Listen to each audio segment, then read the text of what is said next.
wind up on the cover of a wrestling magazine. I'm here with the Mouth of the South, Jimmy Hart. I'm actually having an interview. Go ahead. That's good, baby. Go ahead. All right, now, I've been a fan of yours for quite a long time. You've managed some very successful tag teams and whatnot. My favorite being the Hart Foundation. Hart Foundation, Canadian, you know, of course, on that. Of course, Bret Hart, Jim the Anvil Neidhart. Then we had the Rougeau brothers up from Montreal. Of course, you managed both. That was quite clever. What about that great line? We don't like heavy metal. We don't like rock and roll. All we like to listen to is Barry Manilow. We're all American boys. But we made them silly. They had to do a funny song for them, right? Oh, they were awesome. I know, it's crazy. Yep, the Rougeau brothers were good. And then, of course, Dino Bravo, the late great Dino Bravo from Montreal. Right. The Mountie. The Mountie. Remember Jock's great line? The line was supposed to be, and remember, the Mountie always gets the man.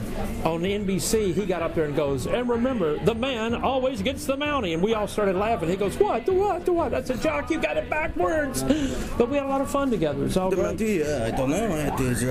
I have no clue. The Mountie. I like Of course, you managed a lot of the Canadians. Quite impressed with that. Well, you know what? We were up in Toronto once a month for like 7 years, with Jack Tunney. So I had so much fun going back and forth. And of course, we did Hamilton and Ottawa and Montreal, of course, and so many of the Canadian cities. We had a lot of fun, though. I remember coming to a lot of the shows. They're quite impressive. You've had some great matches and great times, especially with this megaphone. The megaphone. Oh, my. That's WrestleMania 3 megaphone. WrestleMania 3. This is quite impressive. This is it. Now, you have inspired me to try and take over, but I've not been as successful as yourself. Do you have any advice?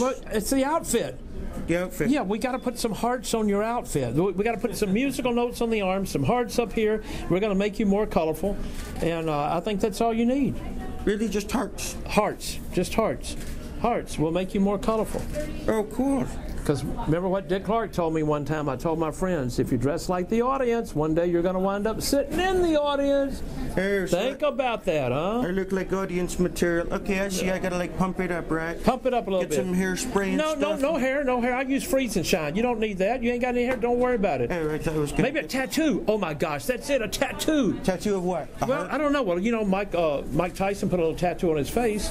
He did, yeah. Yeah. Now, I think you look great the way it is. I think this is what it's about. All right. You're going to see this guy on TV before it's over, I promise you. Go for a quick photo with the evil way? Photo, here we go.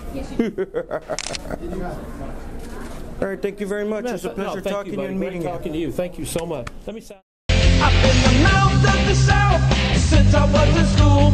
I watched wrestling before it was cool. Who would ever think that I'd live out my dream and wind up on the cover of a wrestling magazine?